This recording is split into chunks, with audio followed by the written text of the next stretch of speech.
बच्चों के लिए आज की कहानी पेड़ का बदला। एक बार की बात है, एक छोटे से गांव के किनारे एक विशाल और पुराना पेड़ खड़ा था। ये पेड़ गांव वालों के लिए बहुत महत्वपूर्ण था क्योंकि इसकी छाया में बच्चे खेलते थे, बुजुर्ग आराम करते थे और यात्री थकान मिटाते थे। पेड़ की शाखाओं पर पक्षी अपने घोंसले बनाते और उनकी चहचहाहट से पूरा वातावरण मधुर हो जाता था। गांव का हर व्यक्ति इस पेड़ से प्रेम करता था और उसकी देखभाल करता था, सिवाय एक आदमी के। उसका नाम रघु था। रघु को पेड़ से कोई लगाव नहीं था और वह हमेशा पेड़ को काटकर उसकी लकड़ी बेचने का सपना देखता था। एक दिन रघु ने अपने मन की बात अपने दोस्तों को बताई और वे सभी उसकी योजना से सहमत हो गए। रघु ने अपने दोस्तों के साथ मिलकर रात में पेड़ को काटने का निश्चय किया ताकि कोई उन्हें रोक न सके।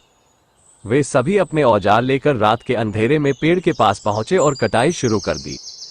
जैसे ही उन्होंने पेड़ काटना शुरू किया, पेड़ ने उन्हें अपने आशीर्वाद और सेवाओं की याद दिलाने की कोशिश की, लेकिन लालच और स्वार्थ में डूबे रघु और उसके दोस्तों ने उसकी बातें अनसुनी कर दी।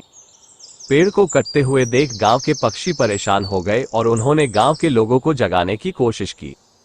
पक्षियों की चहचहाहट से गांव के लोग जाग गए और पेड़ की ओर दौड़े।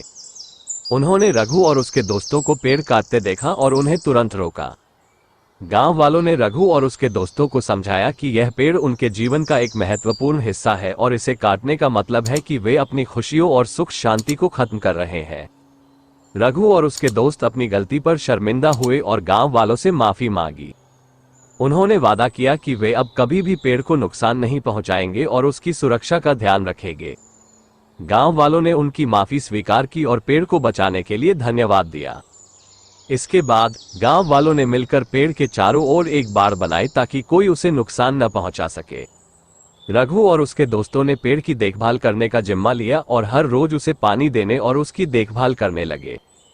धीरे धीरे पेड़ फिर से स्वस्थ और हरा भरा हो गया। इस घटना के बाद रघु का जीवन बदल गया।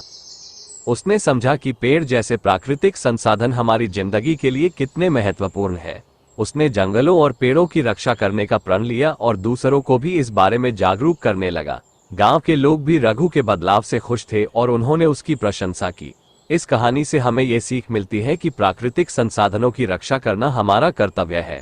स्वार्थ और लालच में आकर हम उन्हें नुकसान नहीं पहुंचा सकते। हमें अपने पर्यावरण को सुरक्षित और संरक्षित रखने के लिए हमेशा तत्पर रहना चाहिए।